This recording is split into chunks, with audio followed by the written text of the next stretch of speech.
What's going on, guys? Pineapple Swayers. I'm going to be making a video about the purchasable levels in Madden 23's Field Pass. Now, although Madden 23 is not out, through, I guess, data leaks, credit to Mutt Leaks on Twitter, he was able, or he or she was able to come up with this, that Mutt levels will basically be able to be purchased through the Field Pass, which is a whole new system that they've implemented. Instead of like regular levels, it's Field Pass progression now.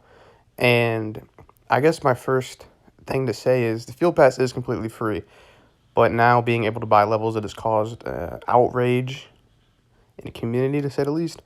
And in my personal opinion, I honestly don't see this as a bad thing. Honestly, at the end of the day, we have to see it as EA is a business, and they are trying to make money.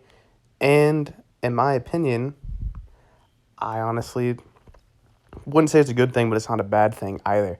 We saw a lot of problems, or we've seen a lot of problems in the past few years, ever since this level system has been implemented in the Ultimate Team.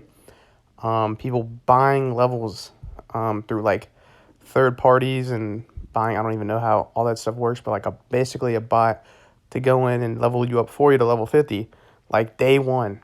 And people would pay a lot of money, and a lot of people do this to get the levels and, just pay all the money. And EA, I think, saw this. They've seen this in the past few years, people doing this. And instead of, I guess, just banning people or addressing the issue by, I don't know, really don't know how they'd be able to fix it, since it's, been a problem for a long time. I think levels came in Madden, or introduced in Madden 18. I think the level system was introduced, I think. And it's kind of just been an issue ever since then. People buying levels, either paying someone to level up for you or having a bot go in and doing all that. I think EA saw that problem, and they're like, why don't we just do it ourselves? Have people be able to purchase levels. And in a way, it kind of makes sense, because, it just is what it is. I really don't see this as a problem. How is someone buying all the levels day one worse than someone buying the levels from a third party to get up? It's literally the same exact thing. And most people in the community, I'd say about 75% of people, knowing that they have the option to not spend money and grind the game to get these levels and achieve these rewards, will most likely stick with that. But for competitive players, that little small bracket of competitive players will definitely use this to their advantage to get the best content and the best players, which may seem like pay to win, but in a way it is kind of not, because at the end of the day, Madden is based on skill and not team. It doesn't matter what team you have out there. As long as you're good at the game, you'll be able to beat any team. You can argue with that and be in the comments. I really don't care.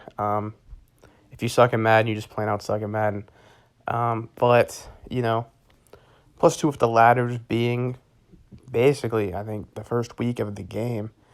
It makes sense to why EA is doing this approach. But honestly, it's something we have to live with. I still don't think this will affect Madden in any way. We might just see people with some good teams day one. But isn't that, already the case? What's the difference from some maniac spending $1,000 on day one, or some guy spending $50 to get level 30 or whatever in the Field Pass? I believe 30 is the max level in the Field Pass, and I know there's 3, and there'll be so many different Field Passes throughout the season. And if they cost $50 a Field Pass, let's say there's 20 Field Passes, you do the math, that's a lot of money. And Madden Mobile has already introduced this Field Pass system. If you played Madden Mobile, they have seasonal passes and Field Passes for promos, and they're completely free, but you can also spend money. I think it's about $40 or so, $50 to get a boost. And it's just, honestly, it's just a business move for EA to make more money. And I know it pisses off the community greatly, and it kind of makes me mad too. But I really don't see it as a problem. What is the difference of someone buying a bot, or paying someone else to do their levels for them, or spending $1,000 or $100 on packs? And at the end of the day, it's skill, not team. And that's just the facts of it. If you guys have a problem with it, let me know. Honestly, I'm down to debate. I really don't view this as a problem. I think people are just pissy about it. But anyways, though, if you guys enjoyed this video, it's Pineapple Sway. Peace out.